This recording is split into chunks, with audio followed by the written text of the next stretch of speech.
Сәлем достар, менің каналыма қош келдіңіздер. Бүгін сіздермен үй жағдайында өте оңай дайындалатын наггетс әзірлейтін боламыз.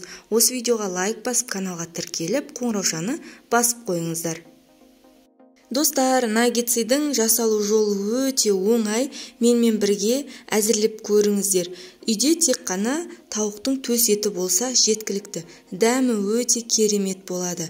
Бізге ең алдымен чеснок, қара бұрыш, тұз және паприка. Өзіңіздің қалауыңызға қарай кез келген дәмдеуіштерді салуларыңызға болады. Егер сіздерде блендер болмаса, блендердің орнына ет тартқышты қолдансаңыздар болады. Ұсақ етіп туралған осындай нанның жұмсағын саламыз. 2 нанның жұмсағы болса жеткілікті. Одан кейін осындай ұсақ 4 бұрышты етіп туралған тауықтың төс етін салып блендерде езіп аламыз. Мен 400 грамдай ғана тауықтың төс етін қолдандым. Сіздер өз қалауларыңызға қарай көбірек қолдансаңыздар да болады. Өте керемет, дәмді болады. Жасап көруге кеңес беремін. Міндетті түрде сіздер де жасап көріңіздер. Міне блендерден өткізгеннен кейін бізде осындай масса пайда болады. Одан кейін тақтайшаның үстін сұйық маймен майлап аламыз. Ыдысымыздағы массаны алып, үстіне тағы да 1 ас қасық сұйық май құйып, тағы да қолымызбен жақсылап араластырып аламыз. Одан кейін тақтайшаның үстіне қолдың көмегімен жайып аламыз. Нан жайған сияқты қылып жаямыз, бірақ қолдың көмегімен жасаймыз. Достар, мінекей, өздеріңіз көріп тұрғандай, видеода көргендей етіп жасасаңыздар өте ыңғайлы, өте тез болады. Достар, мінекей жайып алдым. Енді пышақпен осылай 4 бұрышты етіп кесіп аламын.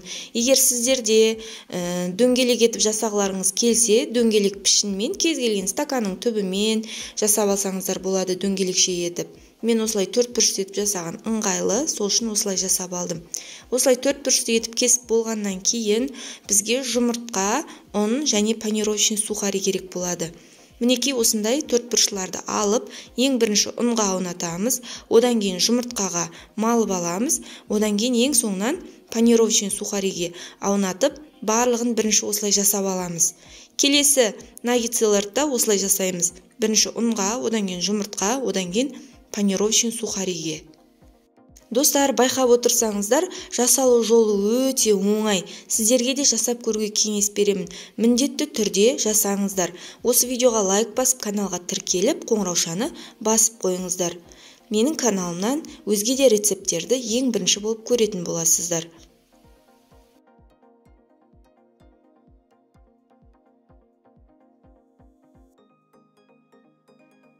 Достар, мінекей барлық наггетсыларды жасап алдым. Дәл осы күйінде морозильникке қатырып қойсаңыздар да болады. Қазір мен бірақ қуыратын боламын. Қазір бірден жасап жейтін боламыз. Қазір міне қызып тұрған тападағы майға осылай рет-ретімен салып қуырып аламыз. Бір жағы 3-4 минуттай қуырылады. Екінші жағы да солай 3-4 минуттай қуырылады. Сол кезде пісті деген сөз.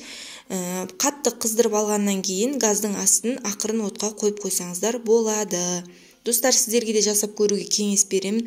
Өте оңай, жасалуы да өте тез, әрі дәмді.